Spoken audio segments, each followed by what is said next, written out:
Hey guys, Dante here and welcome back to my channel, The Burger Thought.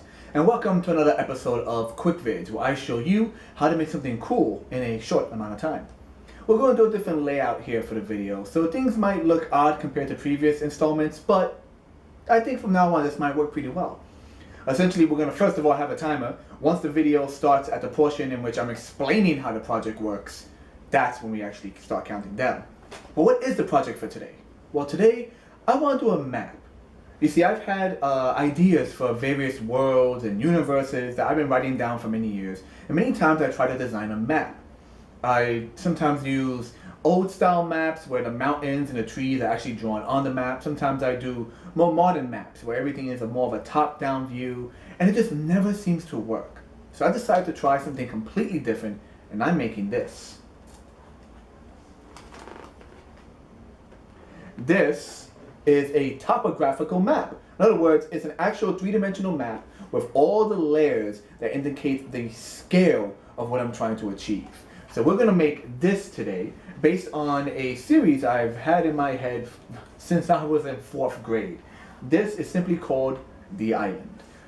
I know, not very interesting, not very new, but we're going to be making this using lightweight material you could find around the home, material you could find at your local hardware store, art and craft store, etc. But the main thing is, I'm going to provide you with ideas of how to branch off during this path of creativity, that is. We're going to essentially have a concept and then decide what product, what crafting material, left, right, up, down, column A, column B, which one we think works best. So strap in and let's get to it, shall we?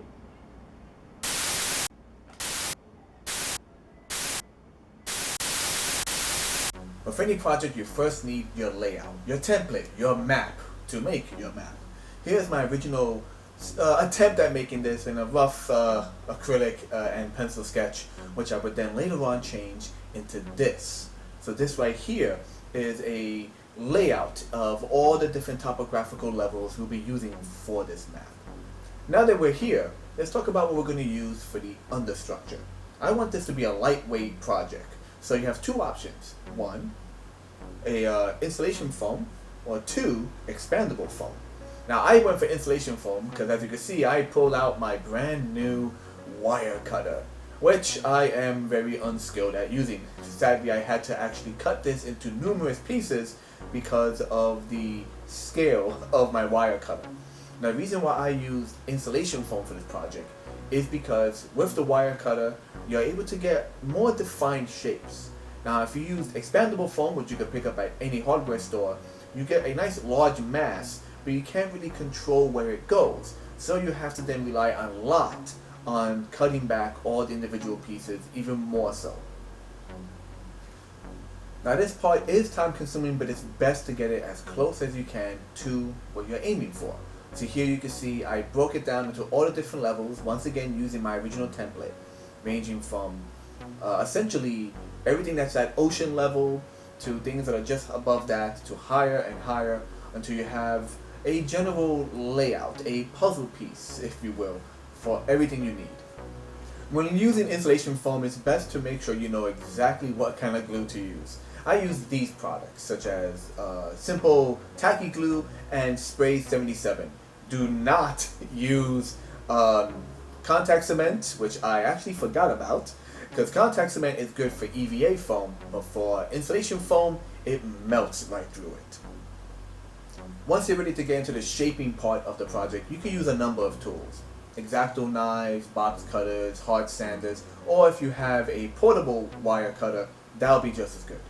As always, be careful, be safe, and cut away from you.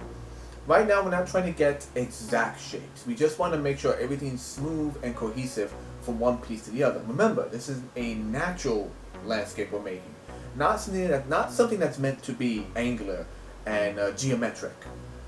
And also, when you're doing this project, be sure to wear a mask, because a lot of this is going to result in tons and tons of little sandy particles, let it be from your sanding blocks or the foam itself. So you want to have a mask, maybe some eye protection, and in my case, a kind of dust buster to clean it all up afterwards. When moving from layer to layer, there's a number of ways you can lay out the pieces to keep track of what you're doing. Of course, you can use a marker and label which direction is essentially north or up.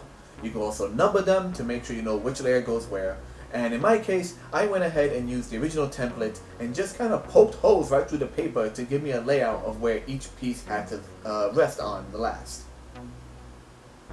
Once you have your general shape, it's okay to have little gaps in between each of the layers. Like I said, sometimes the wire cutter isn't your forte, or maybe you over sand something, but it's okay as long as you have a nice textured outside for the next step we're going to be doing. Now, of course, you're going to end up with tons of small pieces like this, and you can easily just draw them all out. But if you want to get a nice uneven surface to what you're working with, utilize them. Glue them in all the little gaps and crevices, use them as small boulders, just go nuts. Every little piece you have can be used for something, and when you can't use it, then you finally chuck it out. Okay, everything's assembled, everything's laid out. We have our soft, lightweight understructure. Now it gets to the fun part of adding the thicker and heavier details. So once again, we're going to branch off into two ideas. One way you could go is buying your typical spackle you can find at pretty much any hardware store. The plus side of this is it dries quickly, you can buy it for cheap, but the downside is that it will add a bit more weight than what you're looking for. In my case, I went ahead and used this kind of pre-made paper mache, which is pretty much just all the material for paper mache, grind it down into a powder, and all I had to do was add water and just smear it all over the place, essentially making something that looked more like oatmeal mountain than it did actual rock. But it does end up being much lighter than the spackle, and it takes paint very well. The downside of this, though, is that it takes much longer to dry because it needs to air dry. So give or take what you're aiming for, speed or lightweight. Like I said, I went for the lightweight approach. Once the paper mache is dry, I decided to add a bit more texture to the flat areas, or the spots that are going to be essentially woodland areas and jungles. So I covered the entire thing with basic glue. I'm talking store-bought white glue. You can also use, of course, Mod Podge or Decoupage or whatever the name is. And in this case, I covered it all with the glue, and then just before the glue dried, covered it in styrofoam shavings. Yeah, so if you're someone who's ever bought a product of any type that has styrofoam in it, you'll know that styrofoam does not cut well, which is why you use a wire cutter. If you try to cut it with a type of blade, it sheds everywhere. I happen to have a big container of this stuff. I keep it from whenever I'm doing snowy details or even sand on miniatures. I'm covering the entire piece with this, with the exceptions, of course, of the mountains and any flat or empty areas I want to be waterfront. This will be the texture for our treetops. Alright, so now that all the texture is done, all the shaping is done, we need to make sure it all is held together nice and tight. There's an expression, things will look worse before they look better, especially in art. So for right here, I have a mixture of Mod Podge, a little bit of water just to water it down, and in this case I put airbrush paint because it's already much more liquidy than, let's say, acrylic. Black airbrush. And I'm just going to slather it all over our project to make a nice singular hard shell over everything. And of course add a flat base coat. If you don't want to use black, use a different color. For this, the black is giving me nice shadows that will be the undercoat of everything we need. Once you're ready to paint, once again, you can branch off into different areas. If you're good with acrylic and don't mind the texture, the thickness of acrylic, by all means paint with that. In my case, I start off with airbrush. I'm using airbrush paint because I want a nice thin coat. I start off by first, of course, mounting our island onto a board of hard cardstock. This is kind of like poster board. And then from there, I'm airbrushing light yellows and browns on the sandy areas. I'm going to airbrush all the greens of what will be a grass, and I'm using the airbrush for the brown undercoat of the mountainsides, which will then later on be added to with acrylic to give those mountains a more rocky texture.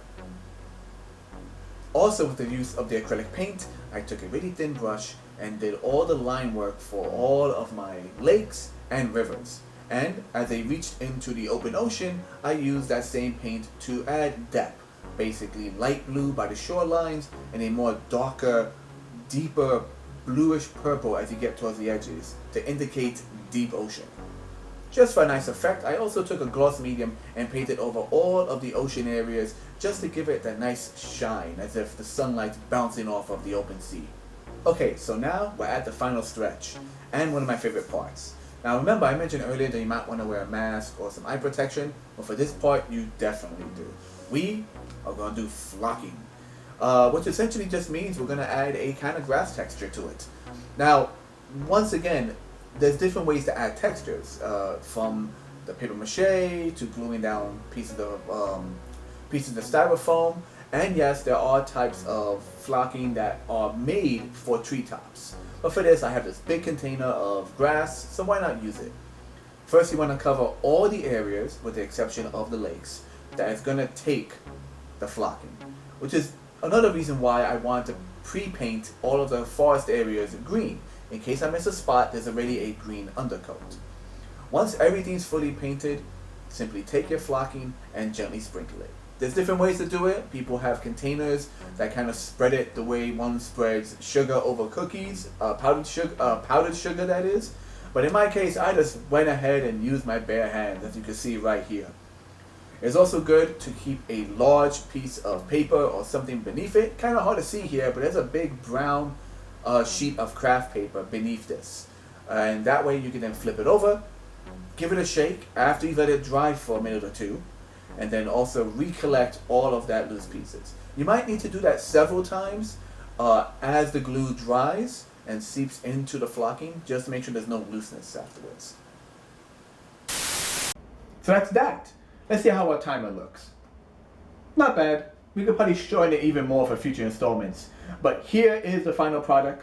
I hope you enjoy this nice roundabout view. And using this kind of process, you can make your own miniatures even larger. Entire scales of miniature islands and buildings and landscapes that could cover an entire table, but still be lightweight and still have enough fine detail to take a little camera and zoom between the crevices and all the lakes and rivers and all the fine points you want to show off. I hope this helped you a lot. You're going to see still images of these also on my Instagram channel, so definitely tune in over there when you get a chance. And I want to say that's it. Thank you again, guys. Once again, I am Dante. Like, favorite, share, subscribe, and all that good stuff. And I'll see you in the future. Later. Hello again. If you like this video, please be sure to follow me on all these social media websites with the links in the description down below. Thanks again.